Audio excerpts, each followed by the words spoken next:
జ్యోతిష్య శాస్త్రం ప్రకారం 2025వ సంవత్సరం ఫిబ్రవరి 8వ తేదీ శనివారం రోజు మేషరాశి వారు ఎటువంటి శుభ అశుభ ఫలితాలను పొందుతారో తెలుసుకోవాలంటే ఈ వీడియోని స్కిప్ చేయకుండా పూర్తిగా చూడండి. అలాగే తప్పకుండా మా ఛానల్ని సబ్స్క్రైబ్ చేసుకోండి.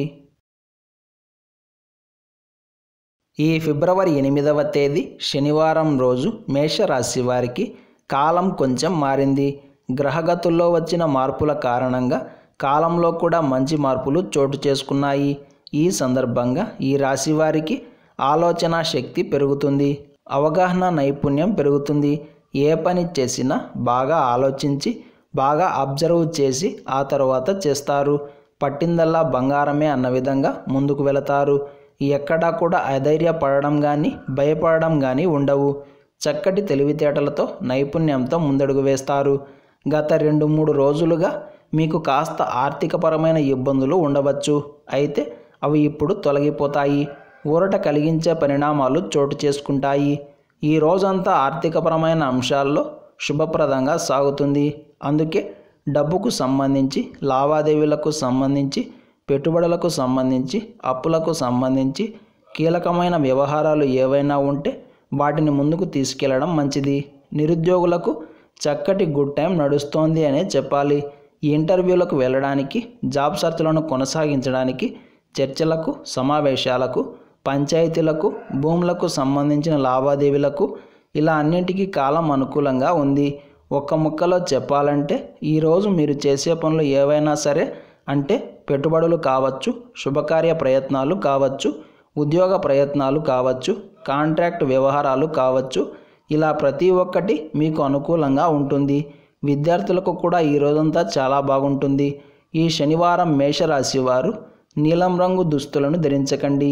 విష్ణు సహస్రనామ స్తోత్రాన్ని పారాయణం చేయండి. ఈ శనివారం రోజున ఉన్నటువంటి దివ్యమైన తిథి ఏకాదశి. నక్షత్రం మృగశిర నక్షత్రం. రాహుకాలం ఉదయం 9 గంటల నుండి 10 గంటల 30 నిమిషాల వరకు. యమగండం మధ్యాహ్నం 1 గంట 30 నిమిషాల నుండి 3 గంటల వరకు. దుర్ముహూర్తం ఉదయం 6 గంటల 49 నిమిషాల నుండి 8 గంటల 20 నిమిషాల వరకు.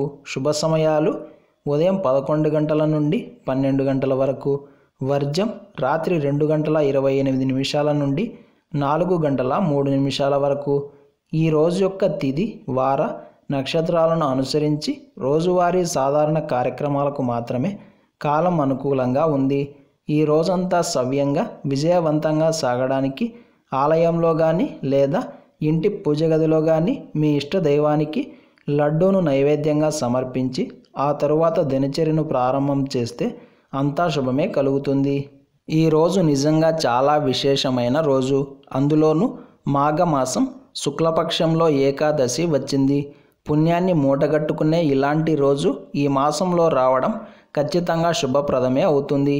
కాబట్టి ఈ రోజున మనమంతా శ్రీమన్నారాయణమూర్తిని విశేషంగా పూజించాలి. తెలిసి కానీ తెలియక కానీ ఈ రోజంతా ఉపవాసం ఉండి నారాయణ నారాయణ అంటూ స్వామిని తలుచుకుంటే గనుక మనకుండే శాపాలు, దోషాలు అన్నీ తొలగిపోయి పుణ్యం ప్రాప్తిస్తుంది. అలాగే ఈరోజే భీష్మ ఏకాదశి, భీమ ఏకాదశి కూడా. అంతేకాదు 24 ఏకాదశుల్లో ఇది విశేషమైన ఏకాదశి కాబట్టి మనమందరం ఏకాదశి వ్రతాన్ని ఆచరిద్దాం, తరిద్దాం.